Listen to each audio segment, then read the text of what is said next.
1. The one who doesn't discredit you.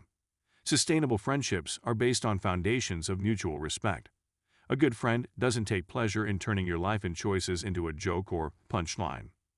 Human beings are prone to patterns and are often seen making mistakes. Even the greatest minds of our generation couldn't escape a few bad choices as they tried and figured their way through life. A friend who uses every opportunity to remind you of your mistakes by rubbing it in your face, or who enjoys making you feel like a fool in front of others, is a friend who's probably not very good for your self-esteem. Such a friend would take special efforts to embarrass, expose, or strike out at you while letting others know that you're incapable of getting things right and that you need fixing.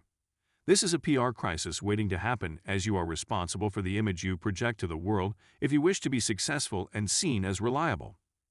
2. The one who is honest. A lot of people may call themselves our friends if they hang out with us. Such people are keen to fulfill their needs at having something interesting to do, or have someone to give them company or listen into them.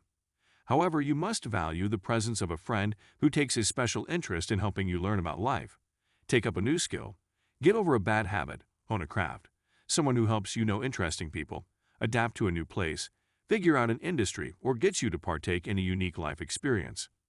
Such friends aren't just warm bodies who populate the house party scene and pose in photos with you. These are people who see you as valuable and want to help you upgrade the quality of your life. Never ignore the presence of such friends. Their honesty and earnestness will give you the courage to explore several dimensions to your personality and live a fuller life. 3. The one who doesn't divide and rule your life. Friendships may get possessive. Such friendships are usually based on the immature and testy constructs of ownership over people's emotions and time. This is unsustainable and can feel stifling. Friends who try and have you all to themselves, or who try to bulldoze their agendas on you, can lead to a lot of fatigue and frustration in you. Friends who merely want to transform you into a companion piece in their grand master plans for their own lives are likely to want to create divisions between you and significant others and find ways to direct and control you as much as they can. As a human being with emotions and a journey that you'd like to attend to with earnestness, you're likely to feel coaxed and hoaxed into situations that may not agree with you in the long run if you become a yes man to a friend who's trying to boss and toss you around based on their whims and fancies. 4. The one who gives you space. Everyone could benefit from some privacy and me time. A good friend will understand your need to recalibrate and just gather yourself or spend some time to reflect on the day. Friendships need to be realistic and based on the understanding that everyone has good days and bad days. Adversity and pain visits everyone at some point in their journeys.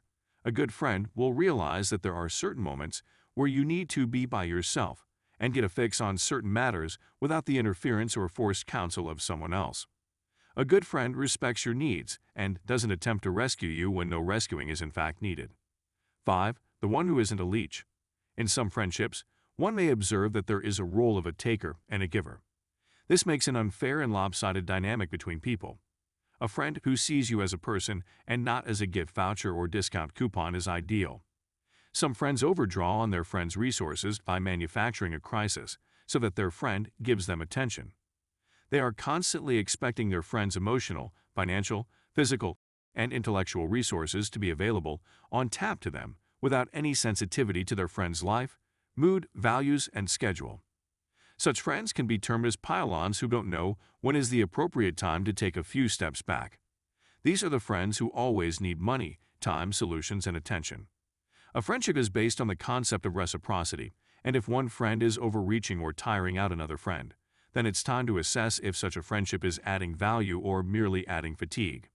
As you hold on to friendships, know that a good friendship can hold you through some pretty dark times. However, as our choices continue to define us, friendship is one such choice that can open our eyes or bother our minds based on who we've let into our life. As with most things of value worth holding on to, a thorough vetting process is a good idea indeed.